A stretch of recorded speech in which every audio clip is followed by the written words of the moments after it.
2024 was definitely a better year than 2023 in terms of the Halifax real estate, but what has 2025 got in store for us? Well, let's get into some details here and let's see if we can figure out what we think is going to happen.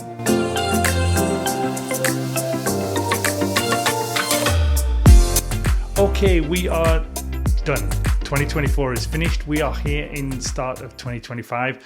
And it's going to be a very different year for the whole of Halifax area. Whether you're looking to move here because it's time to move to Nova Scotia from the rest of Canada from outside, whether you're looking just to make a move with inside Nova Scotia, with inside HRM, or even if it's time for investing, I wanted to give you some ideas as to what I personally think we're going to see in 2025. And the first thing it's going to be is the volume. I'm sure it's going to be a much, much busier year in 2025 than we had in 2024. Now, the reason for that is going to come down to a few factors. The first one is that the Bank of Canada throughout the whole of 2024 has done some pretty sizable reductions to kind of spur on the Halifax market to basically get back into real estate across the whole of Canada, actually, not just Halifax. It's basically being looked at from the economy point of view and the GDP. Funny to think that over a third of Canada's GDP is made up of items and everything around real estate. So it's not just selling real estate houses, it's the building of the houses, it's the insurance, it's the legals, it's the inspections, it's everything to do with housing, including renovation projects and everything else as well. So you can see, like, it makes up a massive amount of the GDP of Canada. So the government, when they look at increasing the GDP and managing that, as well as obviously looking at the inflation side, they feel like they've got inflation under control, which means they've been reducing the interest rate down because now we need to spur on that housing market, get people back out there and get them actually selling the houses, buying the houses, investing in the houses. So one of the things that they've done apart from the base rate is to change some of the mortgage rules around first-time home buyer qualification, because now you can actually go for a 30-year amortization. And the other aspect, of course, is that you've been able to, doesn't really affect first-time home buyers, but this certainly affects resale home buyers.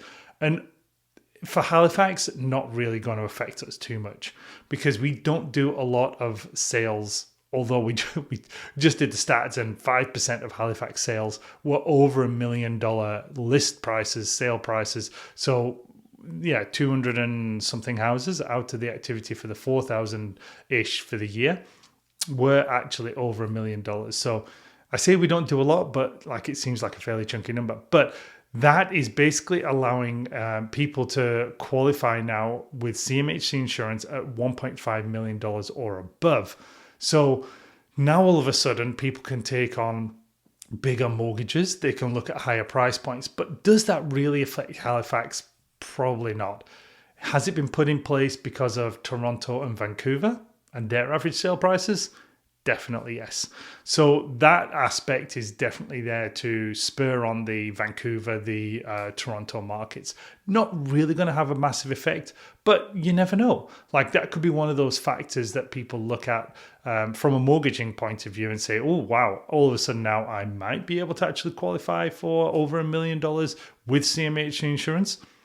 I'm going to take a look at that and see if it's possible. So we might see kind of the higher price points actually selling a little bit more, which is going to therefore do what I think is the second thing that's going to happen here, which is actually pull up the average sale price. Now, if that happens, we are already at $625,000 average sale price. That's tough for first-time home buyers, which is why the government said, okay, we'll announce this other project, which is allowing first-time home buyers to have 30-year amortizations, bring their mortgage payment down, which means they can potentially afford that $500,000-$600,000 house and actually get on with it and become the first-time home buyer. Because we need those first-time home buyers to spur the market to actually get that whole wheel turning so that when the first-time home buyers come in, the trade-up buyers can start doing some trade-ups, which will eventually lead to the trophy houses. And now, of course, we're looking at trophy houses. People who have been there the longest times, they're starting to actually think about selling and doing the downsizing on the other bit. So when we look at all of those different factors, the market in the first quarter, first half of next year is going to see a lot of activity. So for sellers, what does that mean? That means get ready. If you're thinking that March or April might be the time to put the house on the market, bring it forwards. At least get it on the market in February, because I'm feeling a lot of people right now. I'm looking at my dry whiteboard over there, and the amount of names and people that we're helping trying to find houses is grown. Like, it's been a lot better than it was at the start of 2024. So we're going to see a lot of buyers who are sitting on the sidelines. They're looking at these mortgage changes. They're feeling more confident that the interest rates are actually going to come down, and they're going to jump off the fence and they're going to start looking. Now, buyers always want to try and find a little bit of a bargain. So they're going to be looking at the properties that are a little bit longer on the market and going, I wonder if I can get those cheaper.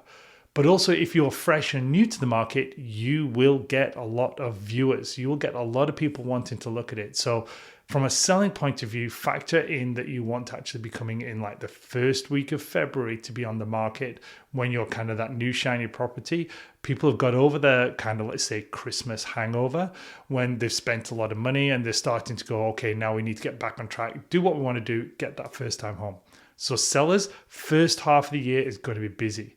Buyers, that's also therefore going to mean it's going to be busy for you, because hopefully we'll have a lot more listings. December was quiet for the number of listings. We need to see more houses on the market so that we can actually have proper properties to go and actually look at. Pricing is going to stay fairly consistent for that first half of the year. I'm not thinking I'm going to see massive adjustments and massive increases in the price just because of where we're already at. We're already at $623,000, $25,000. That's a big number. 10% on that means like we're going to go up to roughly $700,000 purchase price. That's a lot. So I think we're going to see a fairly steady price just from the seller point of view. Price it well. Price it like you actually want to get the property sold. Buyers, if it looks fair, just actually offer them the actual asking price, because we're at 99.3, 99.5% sale to list price. So you can see that there is a lot more stability in the market when people are looking at houses versus buying the houses as well. People are feeling a lot more confident. So that's the first half. Second half of the year, I think it's going to be fairly steady. We're on for a much steady year in total for 2025. I think that's going to be the biggest focus we'll see, is everything's just going to be a lot more steady apart from that first half. First half is going to be a little bit busy. The second half, it's not going to flatline, so to speak, because that has really bad connotations for everything, really. It's not something we want to do. So I think we're going to just see it being fairly steady. We're going to see a sensible market. We're going to see days on market sticking around that 30 to 40 days on market. Inventory somewhere between 2.5 to maybe 3 months. So still, in theory, seeing it's a seller's market, but it's not going to feel that way just because things are going to take a little bit longer to sell. You're going to have to kind of make sure that your house is looking incredible and looking like the best value on the street. And therefore, you're going to get people, a lot of people coming in and actually looking at houses with offers to buy. So that's really what I'm seeing is buyers, that first quarter, first half is going to be key for you. Sellers, well, in theory, that's the key thing for you. But don't forget, we will have that bump in the market again in the fall that we saw this year. That's typically when you see a lot of people getting ready to move into the market and actually make a change a good month and a half before we hit Christmas, or even make sure that they're into the house before Christmas as well. So that second half is going to tail off a little bit, but still be a lot better and probably a lot busier than 2024 in terms of volume. Just again, I'm not thinking that we're going to see some massive price increasing here throughout the whole of next year. I think we're just going to see more volume. We're going to see more activity, more buyers coming off, more sellers wanting to actually list the houses because they can see more certainty in what they're trying to do. Again, interest rates coming down will actually help sellers, especially if they've got no mortgage, lots of equity, and now they're thinking of taking on mortgages, let's say in 2024 at 5.5%. Well, that's going to be a lot cheaper in 2025, more like probably 3 to 3.5%.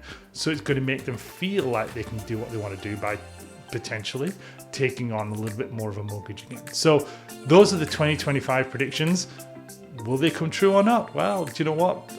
We don't have a crystal ball, so let's see what happens. But whatever you want to do, get in touch. Let's see if we can figure out a plan for you. Look at your specific area and give you the best advice to make the right decision.